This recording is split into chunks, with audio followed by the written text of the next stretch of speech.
You know, it's a funny thought, right? Can having fewer tools actually make you more creative? It seems totally backward. But today, we're going to dive into that idea by looking at how extreme limitations powered an entire art form, the incredible, ingenious world of 8-bit game animation. That is a pretty bold statement to kick things off, but it sets the stage perfectly. It's saying animation isn't just some window dressing. It's half the reason we form an emotional bond with a game.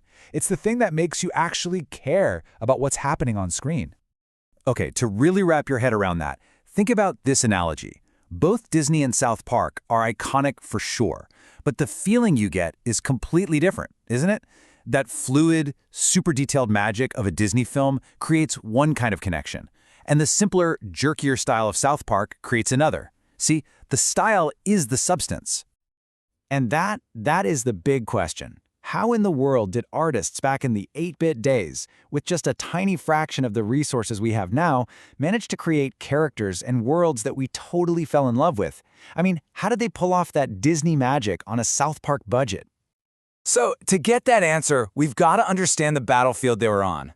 Let's take a look at the harsh reality of making games for these early computers, and trust me, it was a gauntlet.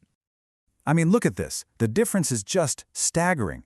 On one hand, a modern artist has this basically infinite canvas, and on the other, an 8-bit artist, they had a thimble. We're talking kilobytes of memory, not gigabytes. And for a character, a sprite, you got one single color. It wasn't just a different toolkit, it was a different universe. So these artists had to play by some really strict rules.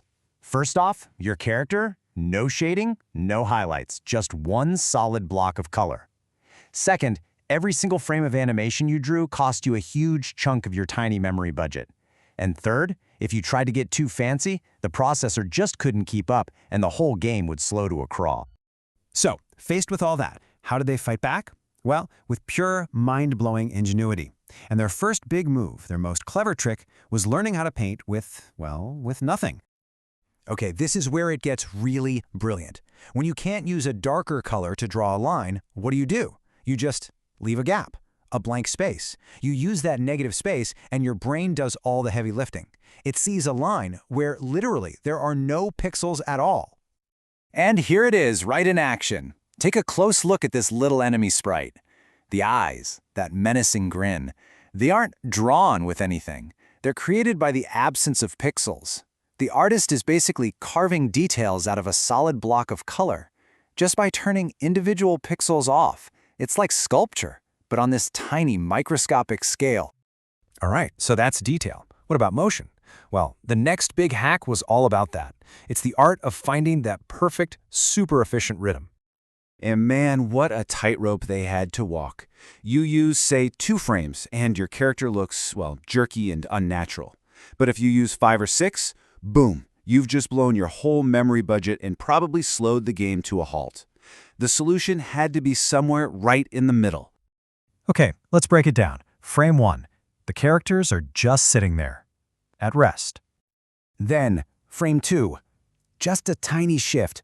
This isn't the main action, it's just the anticipation of it. And bam! Frame 3, the follow-through. And that's it. That completes the whole action. Our brains just stitch those 3 simple images together and see one smooth movement. Rest, anticipation, action. That's the whole recipe. So, 3. That was the magic number. So often, that was the sweet spot, right? The perfect balance between looking good and not, breaking the entire game. And these artists weren't just making this stuff up in a vacuum.